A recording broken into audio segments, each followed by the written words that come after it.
الرحيم رب اشرح لي صدري ويسر لي أمري واحلل عقدة من لساني يفقهوا قولي ربي زدني علما سبحانك لا علم لنا إلا ما علمتنا إنك أنت العليم الحكيم اللهم ربي يسر ولا تعسر ربي تمم بالخير والسعادة وما توفيقي إلا بالله عليه توكلت وهو رب العرش العظيم إن الحمد لله نحمده ونستعينه ونستغفره ونؤمن به ونتوكل عليه ونعوذ بالله من شرور أنفسنا ومن سيئات أعمالنا من يهده الله فلا مضل له ومن يضلل فلا هادي له ونشهد أن لا إله إلا الله وحده لا شريك له ونشهد أن سيدنا حبيبنا شفيعنا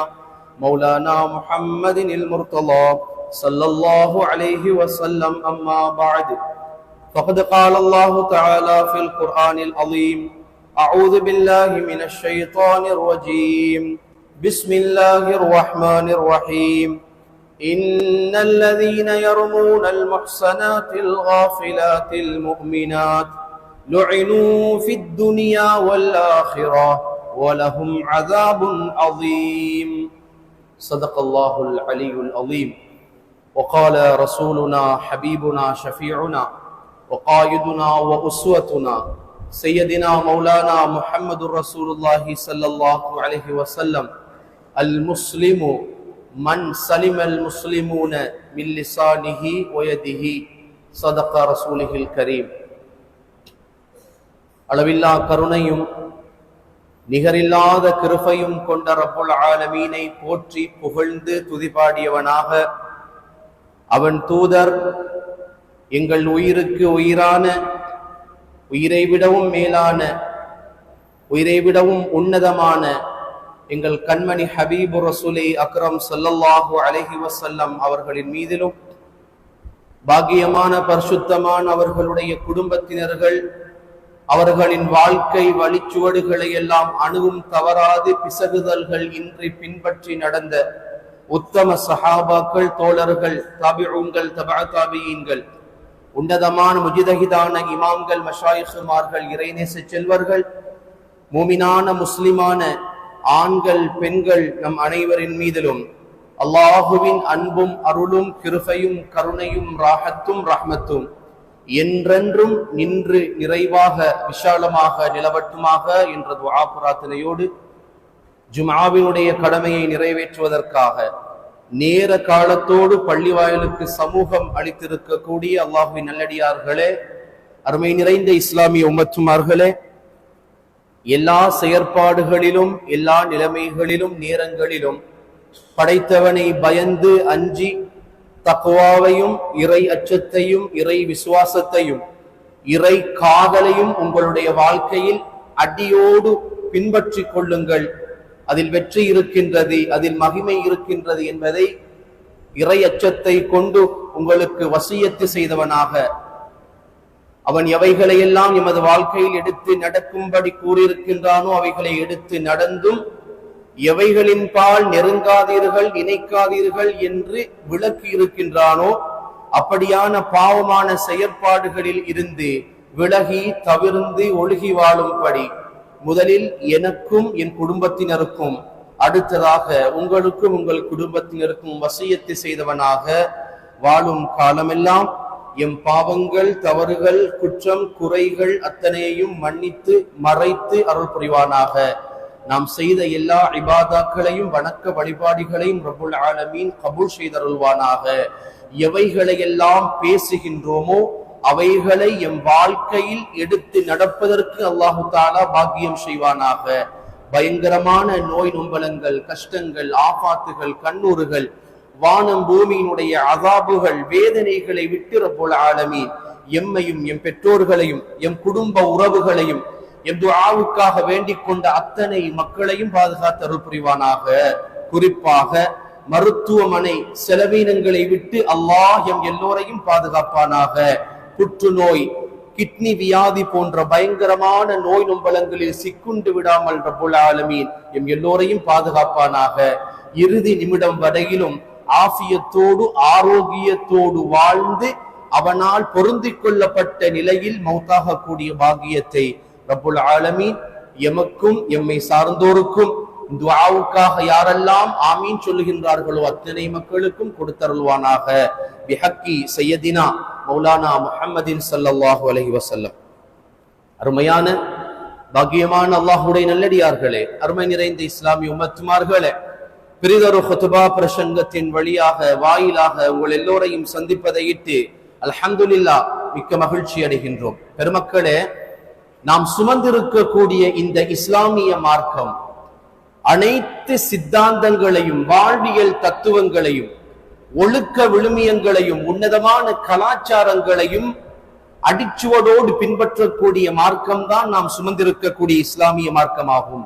குறிப்பாக இபாதாக்களை விடவும் வாழ்வியல் தத்துவங்களையும் நடைமுறை சார்ந்த விடயங்களையும் அதே போன்று ஒரு மனிதனுடைய குணாதிசயங்களையும் அதிகமாக இந்த மார்க்கம் பேசுகின்றது.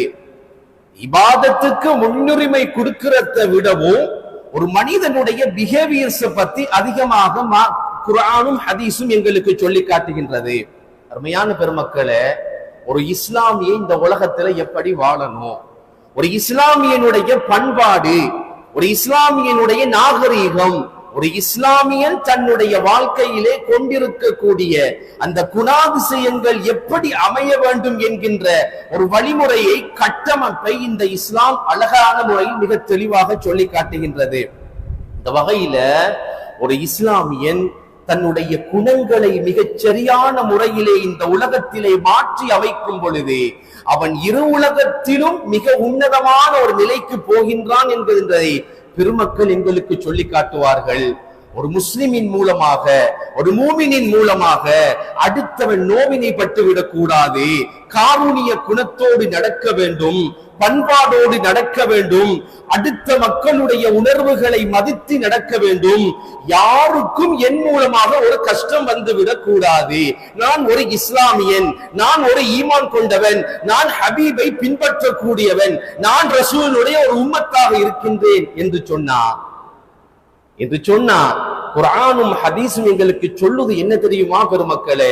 நான் என்னுடைய வழியின் மூலமாக, என் குணாதிசயங்களின் மூலமாக யாரையும் நான் நோவினைப்படுத்தி விடக்கூடாது. மார்க்கம் அதை தங்க சொல்லுது. காரூணியமாக நடந்து கொள், கண்ணியமாக நடந்து கொள், யாருடைய மானத்திலும் விளையாடி விடாதே, யாருடைய பேருக்கும் இழுக்காட்சி விடாதே, யாரின் மீதும் அவதூறு சொல்லி விடாதே, யாரின் மீதும் விட்டு கட்டி விடாதே, யாரையும் கேவலமாக இந்த உலகத்திலே நீ உன் கண்களால் பார்த்து விடாதே என்று மார்க்கம் அடிக்கடி எச்சரித்துக் கொண்டிருக்கின்றது. பெருமக்களே, உங்களுக்கு தெரியும், தன் உடலை விற்று வாழ்ந்த ஒரு விபச்சாரி, தன் உடலை விற்று வாழ்ந்த ஒரு விபச்சாரி தன்னிடம் இருந்த காருணிய குணத்தின் காரணத்தினால் வீதியில் நடக்கும் பொழுது தாகித்த நாய்க்கு தண்ணீரை கொடுத்தால் அதன் வழியாக இறைவன் அவள் பாவங்களை மன்னித்து இறைநேச பெண்மணியாக அவளை ஏற்றுக்கொண்டாள். வரலாறு பேசுதா இல்லையா? இந்த பிஹேவியர்ஸின் மூலமாக அவகிட்ட இருந்த அந்த நல்ல குணத்தின் வழியாக, காருணியம், கைண்ட்னஸ் என்று சொல்லக்கூடிய அந்த அன்பின் வழியாக இறைவனை அவள் அடைந்து கொண்டாள்.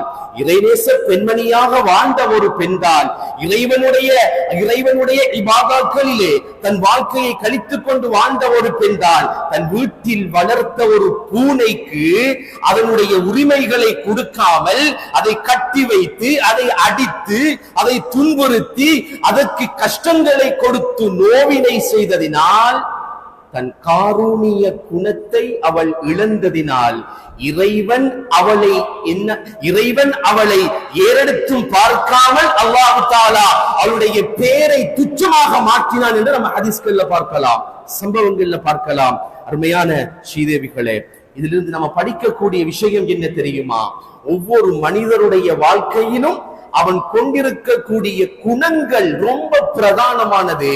அவன் எப்படி வாழணும், என்ன பிஹேவியர்ஸோட அவன் இருக்கணும். இன்னைக்கு மார்க்கம் வளர்வது என்று சொன்னால், இன்னைக்கு மார்க்கம் இந்த அளவு தூரம் யூரோப் கண்ட்ரீஸ்களிலே, வெளிநாடுகளிலே இன்று இஸ்லாம் அதிகமாக பரவிக்கொண்டு இருக்கின்றது.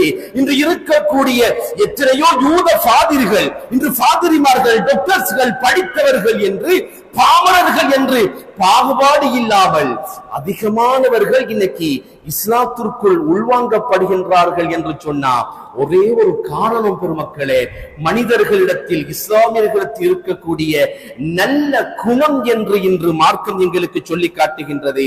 அதனாலேதான் பெருமக்கள் சொல்வார்கள், சமூகத்திலே பண்பாடு, நாகரீகம், கலாச்சாரம், ஒரு முஸ்லிமினிடத்திலே நல்ல குணம் இருக்கணும், நல்ல பண்பாடு இருக்கணும் பெருமக்களே. நல்ல குணம், நல்ல பண்பாடு, இவற்றை ஒரு இஸ்லாமியன் வளர்த்துக் கொள்ள வேண்டும் என்று மார்க்கம் அதிகமாக எங்களுக்கு போதனை செய்து கொண்டிருக்கின்றது. குர்ஆனில சூரத்து நூர் என்கின்ற ஒரு வசனத்தை அல்லாஹ் தஆலா ஒரு சூறாவை இறக்கி இருப்பான். அந்த சூரா முழுக்க முழுக்க ஒரு முஸ்லிமியன், ஒரு ஈமான் உள்ளவனுடைய பிஹேவியர்ஸை குறித்து பேசுங்க, பிஹேவியர்ஸை குறித்து பேசுவோம். கண்மணியான ஆயிஷா அம்மா ரலியல்லாஹு தஆலா அவர்களுக்கு இட்டு கட்டப்பட்டு அவர்களின் மீது அவதூறு சொல்லப்பட்ட நேரத்திலே அல்லாஹு தஆலா அவனின் வழியாக இந்த சூரத்து நூரை இறக்கி, ஆயிஷா அம்மா நீங்கள் சொல்வதை போன்று அவர்கள் இழுக்கானவர்கள் கிடையாது, குணாதிசயங்களில் மோசமானவர்கள் கிடையாது.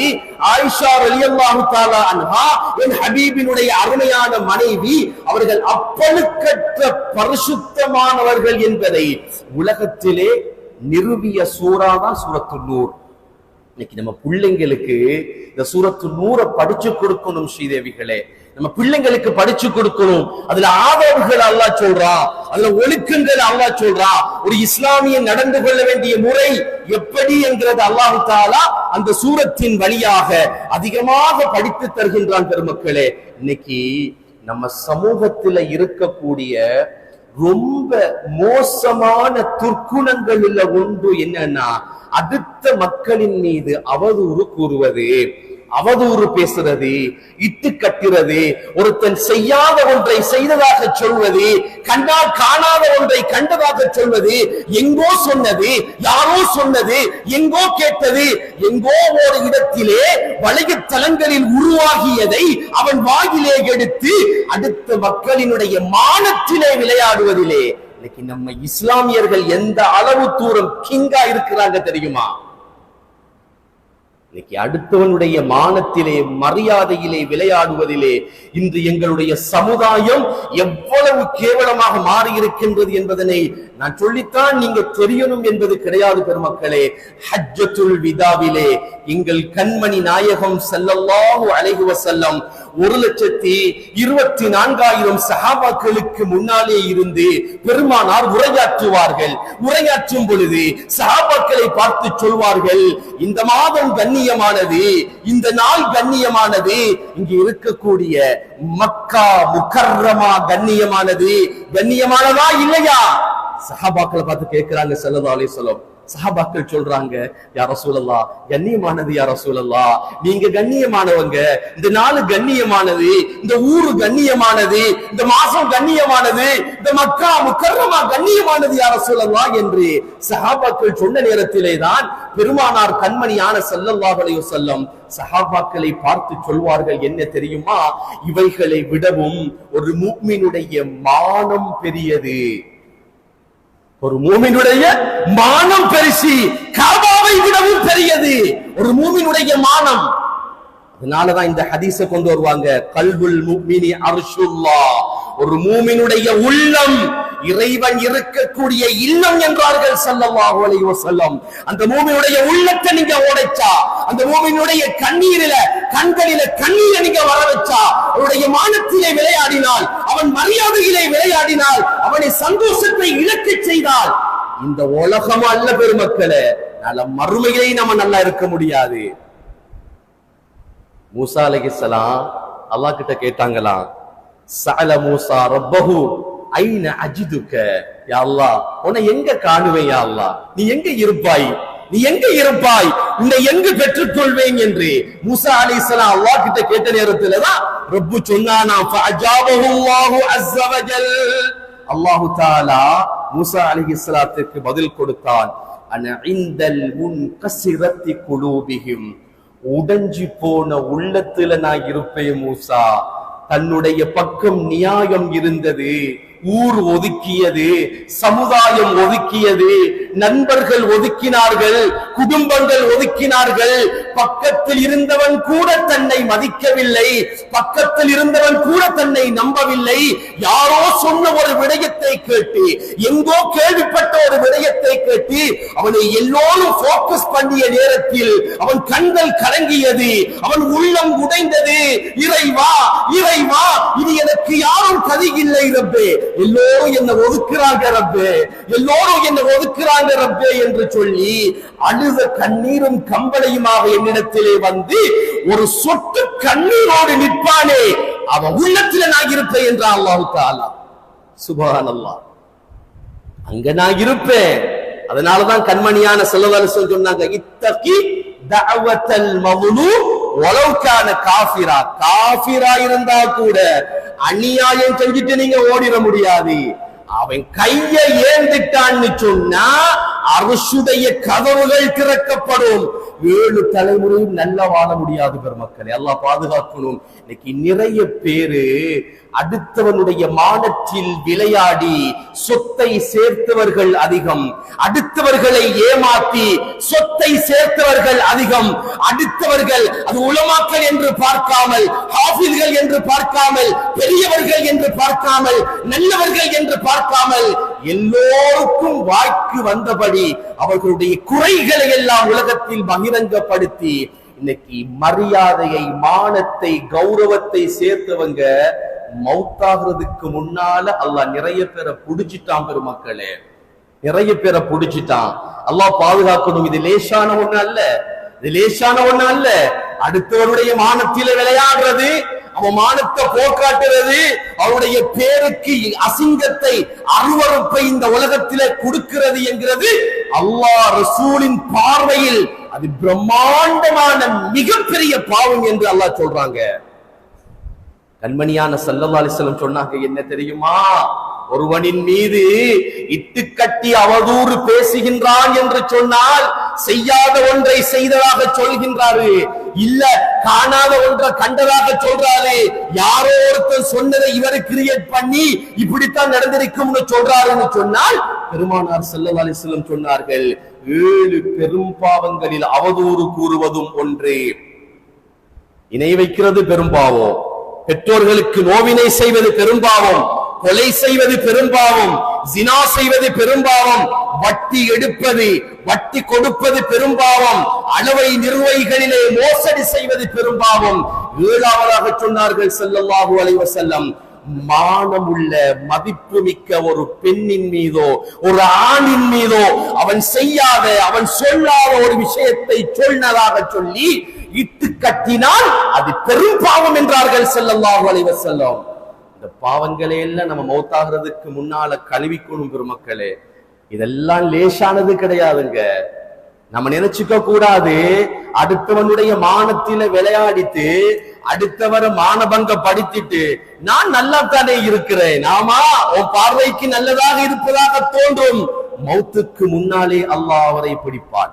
சில பாவம் இருக்குது, அல்லாஹ் தஆலா கியாமத்திலே தண்டனையை கொடுப்பான். சில பாவம் இருக்கின்றது, இறைவன் கபரிலே தண்டனையை கொடுப்பான். சில பாவம் இருக்கின்றது, சக்கராத்திலே கலிமாவை வரவிடாமல் தடை செய்வான். சில பாவம் இருக்கின்றது பெருமக்களே, குறிப்பாக அடுத்த இஸ்லாமியனின் மானத்தின் மீது நாம் விளையாடினால் அந்த பாவத்தை கொண்டு இறைவன் என்ன செய்வான் தெரியுமா, உலகத்தில மௌத்தாகிறதுக்கு முன்னால அவரை அல்லாஹ் பிடிப்பான். அவர் தௌபா செஞ்சிட்டாரு, இஸ்திக்பார் தேடிட்டாரு, சம்பந்தப்பட்டவர்கிட்ட போய் மன்னிப்பு கேட்டுட்டாருன்னா அது வேற. அப்படி இல்ல, தன்னீது அவர் நியாயத்தை சொல்றாரு, அவன் அப்படி இருந்தா இவன் இப்படி இருந்தா அதனாலதானே நான் பேசினேன் என்று நியாயம் பேசினாராக இருந்தால் இறைவன் பிடிக்க நாடினால் அவனால் எழுந்திருக்க முடியாது என்று பெருமக்கள் சொல்வார்கள். அருமையான ஸ்ரீதேவிகளே, அல்லாஹுடைய நல்லடியார்களே, அதனாலதான் அல்லாஹு தாலா இந்த அவதூறு குறித்து, இந்த இட்டுக்கட்டி பேசுவது குறித்து, இல்லாத பொல்லாத விஷயங்களை எல்லாம் சமூகத்திலே இன்று பரப்புவதை குறித்து அல்லாஹ் நிறைய குர்ஆனுடைய வசனங்களை மூமின்களுக்காக இறக்கினார். நம்ம ஒன்றை விளங்கணும், இந்த இடத்துல இது வாரதுனால சொல்லிக்கிறோம், வெறுமனே வாயால் பேசுவது மாத்திரம் அல்ல பெருமக்களே. ஏதோ ஒரு செய்தி வருகிறது, ஒரு வாட்ஸ்அப் செய்தி வருகிறது, அதனுடைய உண்மை தன்மை இவருக்கு தெரியாது, அது உண்மையா பொய்யான்னு கூட இவருக்கு தெரியாது. யாரோ அனுப்பினா இவர் என்ன பண்றாரு, ஒரு டிக்கில 10,000 பேருக்கு ஷேர் பண்ணிடுறாரு. நாளை மறுமையிலே அல்லாஹ் தஆலா அந்த 10,000 பேரையும் கொண்டு வந்து இவருக்கு முன்னால நிறுத்துவான்.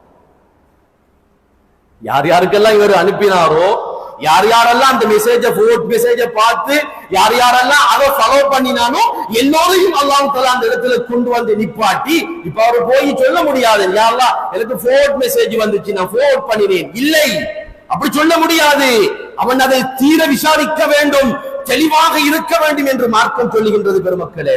அதைத்தான் குர்ஆனில் அல்லாஹ் சொல்லுவான், ஒரு நல்ல மனிதரை குறித்து ஒரு இட்டு கட்டப்பட்ட செய்தி உங்ககிட்ட வருகிறது, இவன் சொல்றது அவதூறுன்னு தெரியுது, இவன் சொல்றது இட்டு கட்டி பேசுறான், இவருடைய விஷயத்திலே இவன் கொஞ்சம் நான் தழுதழுத்து பேசுகின்றான் என்று சொன்னா குர்ஆன் ஒழுக்கங்களை சொல்லி காட்டுகின்றது.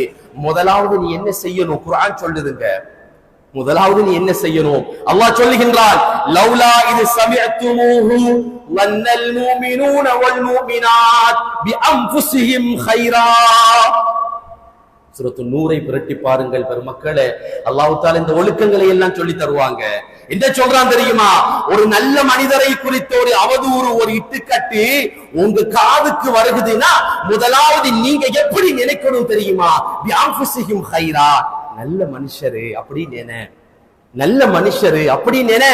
திங்கிங் பாசிட்டிவ்லி, பாசிட்டிவாக திங்க் பண்ணி, நல்லதாக திங்க் பண்ணி என்று குர்ஆன் சொல்லுது.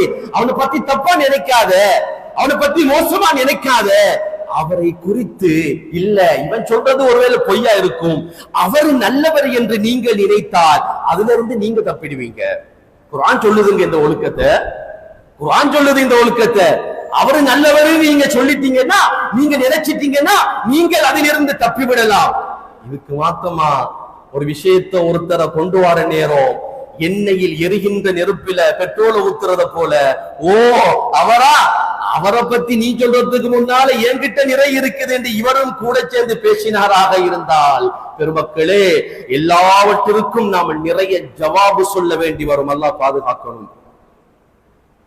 கண்மணி நாயகம் ஸல்லல்லாஹு அலைஹி வஸல்லத்திலே ஒரு சஹாபி வருகின்றார்கள், பெருமானாருடைய சஃபை கூடி இருக்கின்றது. வந்த சஹாபி சொல்கின்றார்கள், யா ரசூலல்லாஹ் நான் ஜினா செய்து விட்டேன், யா ரசூலல்லாஹ் நான் ஜினா செஞ்சிட்டேன், யா ரசூலல்லாஹ். நாயகம் அந்த சஹாபியை பார்க்கலங்க, அடுத்த பக்கம் முகத்தை திருப்பிடுறாங்க. திருப்பப்பட்ட அடுத்த பக்கத்திலே போய் யா ரசூலல்லாஹ் நான் ஜினா செஞ்சிட்டேன், யா ரசூலல்லாஹ் அந்த சஹாபி அழும் குரலிலே சொல்றாங்க. அந்த சஹாபியை பெருமானார் கணக்கெடுக்கவில்லை, அடுத்த பக்கமாக பார்க்கிறாங்க. 3 முறைகளும் இப்படி நடக்குது.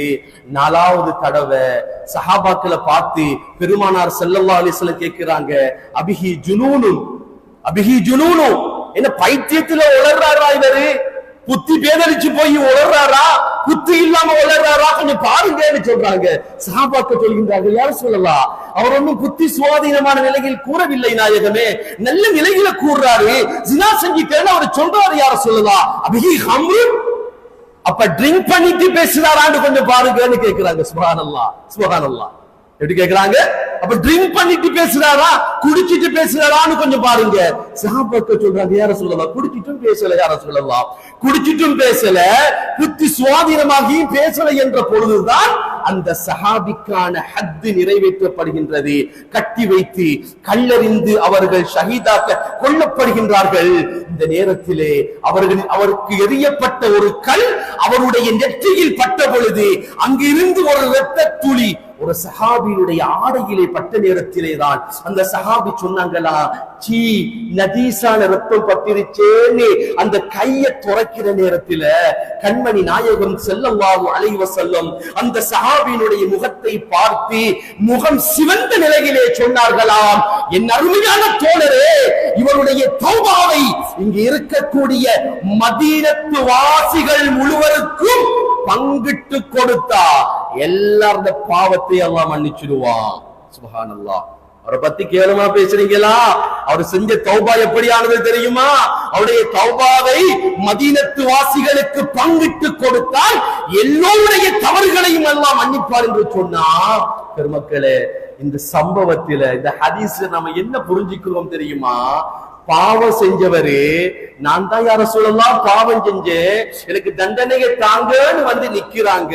ஆனா ஹபீபு என்ன சொல்றாங்க தெரியுமா? இதுல இருந்து அவருடைய தவறை வெளிப்படுத்தாமல், மானபங்கப்படுத்தாமல், அவர் தனியே போய் சொல்லி இருந்தா வேற, சபையிலே சொல்லிவிட்டார், சபையில் உள்ள மக்களுக்கு தெரிந்து விடுமே, அவரை தவறாக நினைத்து விடுவார்களே என்கின்ற தோரணையிலே கண்மணி நாயகம் முகத்தை திருப்பினார்கள் என்று சொன்னா, பெருமக்களே, ஸ்ரீதேவிகளே, தவறு செய்த ஒரு மனிதர் தவறை ஒப்புக்கொண்டதற்காகவே பெருமானார் அவரை மதித்தார்கள் என்றால், தவறே செய்யலங்க ஒருத்தரு, தவறே செய்யலங்க, செய்யாத ஒரு தவறை செஞ்சதாக நீங்க சொன்னீங்க, ஊருல சொன்னீங்க, உலகத்துல சொன்னீங்க, மக்களுக்கு மத்தியில சொன்னீங்க, குடும்பத்தில பிரச்சனை ஏற்படுத்துறீங்க, கண்ணியமாக இருந்தாரு, ரெஸ்பெக்டோட வாழ்ந்தாரு, எல்லாவற்றையும் செய்ததை செய்யாததை செய்ததாக சொல்லி அவரை மானபங்கப்படுத்தினா, பெருமக்களே, நம்ம நிலை எப்படி ஆகும் என்கிறத நம்ம சரியாக புரிஞ்சுக்கணும். அல்லாஹ் சொல்றான் என்ன தெரியுமா? அப்படி இட்டுக்கட்டப்பட்ட செய்தி உங்ககிட்ட வந்தா நல்லவருன்னு சொல்லி ஒதுங்குங்க. இரண்டாவது, ஹாதா இஃப்கும் முபீன், ஹாதா இஃப்கும் முபீன், இது தெளிவான இட்டுக்கட்டுன்னு சொல்லி உங்களை நீங்க பாதுகாத்துக்குங்கன்னு அல்லாஹ் சொல்றாங்க. இது தெளிவான இட்டுக்கட்டுன்னு சொல்லி உங்களை நீங்க பாதுகாத்துக்குங்க. அதுக்கும் அவரு கேட்கலையா? இல்ல, நான் கண்டேன், நான் அவரு செஞ்சத, அவரு கொடுத்தத, அவரு எடுத்தத நான் கண்டேன்னு அவரு சொல்றாருன்னா நீங்க சொல்லணும், 4 ஷாஹிதுகளை கொண்டு வா. குர்ஆன் சொல்லுதுங்க இந்த ஆதாப, இந்த ஒழுக்கத்தை குர்ஆன் சொல்லுது, படிச்சு தருகுது. 4 ஷாஹிதுகளை கொண்டு வா. லௌலா ஜாஉ அலைஹி பிஅர்பஅத்தி ஷுஹதா, 4 விட்னஸ கொண்டு வா. ஒருவேளை சப்போஸ் அவர் 4 சாட்சிகளை கொண்டு வரலன்னு வைங்களே, குர்ஆன்ல அடுத்த வசனத்துல அல்லாஹ் சொல்லான், فَإِذَا لَمْ يَأْتُوا بِالشُّهَدَاءِ فَأُولَٰئِكَ عِندَ اللَّهِ هُمُ الْكَاذِبُونَ. ஒருவேளை நீங்க 4 சாட்சிகளை கொண்டு வர சொல்லியும் அந்த சாட்சி எப்படி இருக்கணும்? கண்ணால பார்க்கணும், புத்தி கூர்மையா இருக்கணும், பைத்தியாரனா இருக்க கூடாது, யாரோ சொன்னதை கேட்க கூடாது. 4 ஷாஹிதுகளும் கண்ணால் பார்த்தவர்களாக இருக்கணும். அப்படி கொண்டு வா. ஒருவேளை அப்படி கொண்டு வரலையா, فَإِذَا يَأْتُوا بِالشُّهَدَاءِ فَأُولَٰئِكَ عِندَ اللَّهِ هُمُ الْكَاذِبُونَ. அல்லாஹ் ஒரே அடிக்கல் லொக் பண்றான். என்ன தெரியுமா? ஒருவேளை 4 சாட்சிகளை அவர் இட்டுக்கட்டப்படுபவனின் மீது பழி சுமத்துவதற்காக கொண்டு வரவில்லை என்றால், فَإِذَا لَمْ يَأْتُوا بِالشُّهَدَاءِ فَأُولَٰئِكَ عِندَ اللَّهِ هُمُ الْكَاذِبُونَ. அவன் பொய்ய, அவன் பேச்ச நம்பாதீங்க. இனிமேல் அவன் ஷாஹிது, சாட்சி, விட்னஸின்னு கொண்டு வந்தா அவனை இஸ்லாமிய மார்க்கத்தில் அவன் தீர்ப்பை எடுக்க கூடாது என்று குர்ஆன் அழுத்தம் திருத்தமாக சொல்லுது. பெருமக்களே, லேசான விஷயம் அல்ல. அடுத்தவருடைய மானத்தில விளையாடிட்டு நீங்க போறீங்களே, ஒரு வாட்ஸ்அப் நியூஸ்ல அடுத்தவரை குறித்த தவறான அபிப்பிராயங்களை எல்லாம் கிள்ளி எரிஞ்சிட்டு போறீங்களே, 1000 ஷேர் கிடக்கணும், 1000 பேர் வியூ பார்க்கணும், என்ன பெரிய ஆளுன்னு சொல்லணும், ஏன் போஸ்ட் 4 பேர் படிக்கணும் என்கிறதுக்காக சாதாரணமான மக்களை மாத்திரம் அல்ல, பெருங்கொண்ட நன்மக்களையும் சீதேவிகளையும் பெயர்களை உச்சமாக கருதி பெயர்களை கெடுத்து, வரலாறுகளை கெடுத்து, வாழ்க்கைகளை கெடுத்து, அவர்களின் அந்தரங்கங்களையும் வெளிரங்கங்களையும் உலகத்திற்கு பறைசாற்றி மக்களினுடைய மானத்தில் அல்ல, பெரும் கொண்ட மனிதர்களின் மானத்தில் விளையாடினா, பெருமக்களே, நம்ம நாள் எப்படி ஆகும், நம்ம நிலைமை எப்படி ஆகும் என்கிறத நம்ம புரிஞ்சுக்கணும். அல்லாஹ் சொல்றாங்க, 4வது ஒருவேளை அவர் 4 சாட்சியையும் கொண்டு வந்துட்டாருன்னா அடுத்த குர்ஆனுடைய வசனத்தில் அல்லாஹ் சொல்றார், குல்தும் மா யகூலு லனா அன் நதகல்லம பிஹாதா. 4 சாட்சியையும் அவர் ரெடி பண்ணிட்டாரு. இப்ப நான் என்ன கேட்கணும் தெரியுமா? இத பேசுறதுனால எனக்கு என்ன நிறைய போகுது? அல்லாஹ் சொல்றான், எவ்வளவு அழகா பேசுறான் பாருங்க. அடுத்தவனை பத்தி பேசுறதுனால எனக்கு என்ன நிறைய போகுது? என் வாழ்க்கைக்கு என்ன கிடைக்க போகுது? எனக்கு என்னுடைய அமானாமல் பட்டோட கூட போகுதா? என் அமலு கூட போகுதா? என் தரஜா கூட போகுதா? எனக்கு என்ன நிறைய போகின்றது? என் வாழ்க்கைக்கு இது தேவையா? என் வாழ்க்கைக்கு இது தேவையா என்கிறத பாருன்னு அல்லாஹ் சொல்றாங்க. இதனையும் மீறி ஒருவரின் மீது இட்டுக்கட்டப்படும் என்று சொன்னால் இறுதியான குர்ஆனுடைய வசனத்திலே அல்லாஹ் சொல்லுகின்றான், இன்னல்லதீன யுஹிப்பூன அன் தஷீஅல் ஃபாஹிஷா ஃபில்லதீன ஆமனூ லஹும் அஸாபுன் அலீம் ஃபித் துன்யா வல் ஆখিরা. இதையும் மீறி ஒரு நல்லவன சமூகத்தில கேவலமானவன் என்று நீங்கள் இட்டு கட்டுவதற்கு முடிவு செய்து விட்டால், நல்லவன் நல்லவன் என்ற பெயரை களங்கப்படுத்துவதற்கு நீ வித்தசையும் தயார் செஞ்சிட்டாய், பாத்திரம் என்கிற ஷாகிதையும் கொண்டு வந்துட்டாய், எல்லாவற்றையும் இந்த உலகத்தில் கொண்டு வந்து விட்டாய். அவன் அங்கு துடிக்கின்றான், அவன் கல்பு துடிக்குது, என்கிட்ட நெருங்குறான், ரப்பே ரப்பே ரப்பே அழுகிறான். இவனை குறித்து நீ மோசமாக சமூகத்தில் சித்தரிக்க போகிறாயா? அல்லாஹ் சொல்றான், பெருமக்களே, என் அதாபை, என் வேதனையை உலகத்திலும் சுவைப்பாய், நாளை மறுமையிலும் சுவைப்பாய். பாதுகாக்கணுங்க. அடுத்த மக்களுடைய மானத்தில் விளையாடுறது, அடுத்தவர்களை மரியாதை குறைவாக தவறாக நாம சித்தரிக்கிறது என்கிறது லேசானது கிடையாது பெருமக்களே. அவதூறு கூறினால், ஒருவரின் மீது இட்டு கட்டினால் அவன் வாழ்க்கையில 5 விளைவுகள் ஏற்படுத்தப்படும் இமாம்கள் சொல்லுவாங்க. 1, அல்லாஹ்வுடைய சாபம் அவனுக்கு கிடைக்கும். அல்லாஹ் அவனை கண்டுக்க மாட்டான். அவன் நினைப்பான் நான் கோடீஸ்வரனா இருக்கிறேன், அவன் நினைப்பான் நான் பெருங்கொண்ட மகானா இருக்கிறேன். ஏன் நும்ரூதுக்கு அல்லாஹ் பணத்தை கொடுக்கலையா? ஃபிரௌனுக்கு அல்லாஹ் கோடீஸ்வர தன்மையை கொடுக்கலையா? அது ஒண்ணும் அவனுக்கு பெருசு கிடையாது பெருமக்களே. அவன் அர்ஹமுர் ராஹிமீன், அவன் ரஹ்மான். ரஹ்மான் என்ற சிவத்தில் ரப்பு இருக்கும் வரையிலும் எடுத்தவர்களுக்கும் கொடுப்பான், ஏற்காதவர்களுக்கும் கொடுப்பான், காபிர்களையும் வாழ வைப்பான், அந்நியவர்களையும் வாழ வைப்பான். அவன் ரஹ்மான் என்கிற சிவத்தில் இருக்கிற வரைக்கும் தான். ரஹீமுடைய சிவத்துக்கு போனா நல்லவர்களை மட்டும்தான் அவன் பார்ப்பான். அதனால மறுமையிலே நடக்கும். அப்ப அல்லாஹ்வுடைய சாபம் அவனுக்கு கிடைக்கும். முதலாவது, அவதூறு கூறினால், இட்டு கட்டினால், அடுத்த மனிதனினுடைய மானத்திலே நீங்கள் விளையாடினால் இந்த 5 விளைவுகள் உங்களை நோக்கி வரும் நீங்க விளங்கிக் கொள்ளணும். 1, அல்லாஹ்வினுடைய அஸாபு, வேதனை அவனின் மீது இறங்கும், அவனை அல்லாஹ் பார்க்க மாட்டான். 2வது, தஹ்பத் அமாலுக்கும், அமலெல்லாம் அழிஞ்சு போகும்னு பெருமக்கள் சொல்வார்கள். 3வது, அவனுடைய இதயம் கடினமாகும், அவனுடைய ஹார்ட் கடினமாகும், அந்த உள்ளத்தில் அமல் இபாதத்து செய்வதற்கு ஆசை வராது. 4வது, அவன் நிம்மதியை அல்லாஹ் எடுப்பான். புள்ளைய கொண்டாவது சரி, பொஞ்சாதியை கொண்டாவது சரி, மானத்தை கொண்டாவது சரி, மரியாதையை கொண்டாவது சரி, அடுத்தவனின் உணர்விலே நீ விளையாடினால் உன் நிம்மதியை எடுப்பேன் என்று அல்லாஹ் சொல்றான். நிம்மதியை எடுத்துவான். 5வது, சமூகத்திலே அவன் மேல் பகைமையை அல்லாஹ் ஏற்படுத்துவான், நரகத்தை அவனுக்கு அல்லாஹ் கொடுப்பான் என்று சொல்லி பெருமக்கள் சொல்வார்கள். அருமையானவர்களே, எனவேதான் நம்ம வாழக்கூடிய நேரத்தில் யாருடைய உள்ளங்களை நோகடித்து விடாமல், யாரையும் கஷ்டப்படுத்தி விடாமல், அடுத்தவங்களுடைய உணர்வுகளை மதியுங்கள் பெருமக்களே. அரபியிலே ஒரு வார்த்தையை சொல்லுவார்கள், இதா ஷஅர்த பில் அலம் ஃபஅன்த ஹய்யுன். ஓ வலி உனக்கு விளங்குதா, நீ உஸ்னோடு இருக்கிறாய் என்கிறது அடையாளம். ஓ வலி, ஒரு வலி பட்டுட்டா, ஒரு வேதனை பட்டுட்டா, உன் வலி உனக்கு விளங்கினால் நீ உயிருடன் இருக்கின்றாய் என்பது அடையாளம். இதா ஷஅர்த பில் அலமில் இன்சான், அடுத்தவனுடைய உணர்வு உனக்கு விளங்கினா நீ மனுஷன்னு சொல்லுதுங்க மார்க்கம். உன் உணர்வு உனக்கு விளங்கினா நீ உசுரோட இருக்கிறாய், அடுத்தவனுடைய வலி உனக்கு விளங்கினா நீ மனுஷன்னு சொல்லுது. மனிதாபிமானத்தோடு நடந்து கொள்ளுங்கள் பெருமக்களே. நம்ம கஷ்டப்பட்டு உழைத்து சேமித்து தஹஜ்ஜத்துடைய அமல் என்று பெரும் பெரும் அமல்கள் என்று எடுத்துக்கொண்டு அடுத்தவங்களுக்கு நம்ம சாதாரணமாக கொடுத்துட்டு போறோம். எனவே அல்லாஹு தஆலா இந்த கேவலமான விடயங்களை விட்டும், இப்படியான மோசமான விடயங்களை விட்டும், அருவருக்கத்தக்க செயற்பாடுகளை விட்டும் அல்லாஹு தஆலா நம்ம மட்டுமல்ல பெருமக்களே, நம்ம பிள்ளைங்களை, நம்ம 7 தலைமுறைகளை பாதுகாத்துடணும். ஏன்னா இமாம் ரூமி ரஹ்மத்துல்லாஹ் சொல்லுவாங்க, நான் நோகடித்த உள்ளம் எங்கோ ஒரு சந்தர்ப்பத்திலே, எங்கோ ஒரு நிலையிலே நான் நோகடித்த உள்ளம் இறைவனுடைய இல்லமாக அது இருந்தால் என் இறுதி நிலை என்ன? நான் எப்படி கலிமாவோட மௌத்தா போவேன்? எப்படி எனக்கு அல்லாஹ் தஆலா கலிமாவை தருவான் என்று அல்லாமா ரூமி ரஹ்மத்துல்லாஹி சொல்லுவார்கள். ஒரு சஹாபி சஹாபிக்கு நாவிலே கலிமா வரவில்லை சக்கராத்திலே. எல்லாரும் அந்த சஹாபியை புகழ்ந்தார்கள்.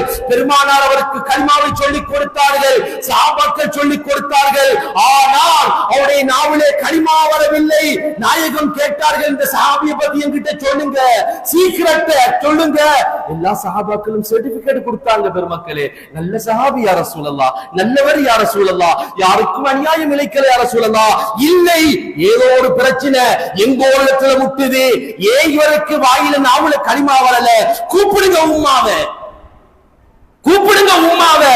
உம்மா வந்தால், தாய் வந்தால், அம்மா உங்களுடைய குழந்தையினுடைய நாவிலே கலிமா வரவில்லை தாயே, ஏன் காரணம், எதற்காக என்று சொன்ன நேரத்தில் உம்மா சொன்ன வார்த்தை என்ன தெரியுமா? யா ரசூலல்லாஹ், என் புள்ள உலகத்துக்கு நல்ல புள்ள யா ரசூலல்லாஹ், உலகத்துல என் புள்ளைய பார்த்தா தங்கமான புள்ளன்னு தான் சொல்லுவாங்க யா ரசூலல்லாஹ். ஆனா என் உள்ளத்தை, என் உணர்வை அவன் மதிக்கவே யா ரசூலல்லாஹ். எனக்கு அவன் அநீதம் இழைத்தான், என் உணர்வில் அவன் விளையாடினான் என்று அந்த தாய் பெருமானாரிடத்தில் சொன்ன நேரத்திலேதான் நாயகம் சொன்னார்கள், உம்மா நீங்கள் மன்னிக்கவில்லை என்றால் உங்க பிள்ளைக்கு கலிமா கிடைக்காது என்ற பொழுது அந்த தாய் மன்னித்தார்கள். அதன் வழியாக அல்லாஹ் அவருக்கு கலிமாவை கொடுத்தான். பெருமக்களே, எனவே யாருடைய உள்ளத்தையும் நோகடிச்சிடாதீங்க, யாருடைய உணர்வுகளின் மீதும் காயப்படுத்திடாதீங்க. போற போக்குல இருக்கிற வாழ்ற காலம் கொஞ்ச காலம், அதனால எல்லோரையும் இன்சானியத்துடைய தன்மையில் மதியுங்கள். எனக்கு வந்தாலும் இரத்தம் தான், அடுத்தவனுக்கு வந்தாலும் அது இரத்தம் தான், அதுக்கு பேரு வேறு அல்ல. எனக்கு வந்தாலும் வலிதான், அடுத்தவனுக்கு வந்தாலும் வலிதான். இன்னைக்கு எத்தனையோ சோசியல் மீடியாக்கள்ல அடுத்த மக்களுடைய மானங்களை சாதாரணமாக இன்னைக்கு மதிக்காம கடந்து போற ஒரு சமுதாயம். அல்லாஹு தஆலா இந்த சமுதாயத்தில் இருந்து எம்மையும் எம்மை சார்ந்த மக்களையும் பாதுகாத்தவர்கள் புரிவானாக. யா ரப்பல் ஆலமீனே, எங்களுடைய பாவங்கள், தவறுகள், குற்றம், குறைகள் அத்தனையும் மன்னிப்பாயாக. யா அல்லாஹ், மோசமான இழிவான குணங்களை விட்டு ரப்பே எம் எல்லோரையும் பாதுகாப்பாயாக. யா ரப்பல் ஆலமீனே, யாருடைய உள்ளத்தையும் யா அல்லாஹ் ஒரு கடுகளவேனும் நோகடித்து விடாமல் பாதுகாத்து விடு ரஹ்மானே. யா அல்லாஹ், யாரையும் கஷ்டப்படுத்தி விடக் கூடாது ரப்பே. எங்களுடைய எந்த செயற்பாடுகளின் வழியாகவும் யாருடைய கண்களும் கலங்கி விடாமல் ரப்பே எங்க வாழ்க்கையை பாதுகாத்திடு ரஹ்மானே. பெருங்கொண்ட நன்மக்களை, ஸ்ரீதேவிகளை எல்லாம் எங்களுடைய நாவுகளினால் அல்ல ரப்பே, எங்க கல்வினாலும் கூட அவங்களுக்கு கெட்டவே நினைச்சிடாத அளவுக்கு எங்களையும் எங்க ஏழு தலைமுறைகளையும் பாதுகாத்து விடுவாயாக. வாஹிரு தஅவானா அனில் ஹம்துலில்லாஹி ரப்பில் ஆலமீன். அல்ஹம்துலில்லாஹில் அலிய்யதி கலிமத்துஹு அல் வஃபிய்யதி இடதுஹு அல் மக்ஷிய்யதி நிக்மத்துஹு அல் மர்ஜூவதி ரஹ்மத்துஹு அல்லதி ஜல்ல அன் முஷாகலத்தி ضريب لا اله الا هو عليه توكلت واليه انيب احمد على تظاهر مننه واستعينه على القيام بفرضه وسننه واشهد ان لا اله الا الله وحده لا شريك له شهاده تبلغ قائلها عمله واشهد ان سيدنا مولانا محمدا عبده ورسوله اما بعد اللهم صل على رسولك سيدنا محمد وعلى ال سيدنا نبينا مولانا محمد وبارك وسلم عليه. ايها الناس اجملوا في الطلب وعملوا للمنقلب ونافسوا في الطيب المكتسب تمسكوا من التقوى بقوي السبب. يا ايها الناس اوصيكم اولا بتقوى الله، والتقوى وصيه الله تعالى للاولين والاخرين. قال الله تعالى ولقد وصينا الذين اوتوا الكتاب من قبلكم واياكم ان اتقوا الله. صدق الله العلي العظيم. بارك الله لنا ولكم بالقران العظيم ونفعنا واياكم بالايات والذكر الحكيم. اقول قولي هذا فاستغفر الله لي ولكم ولسائر المسلمين والمؤمنين فاستغفروه إنه هو الغفور الرحيم.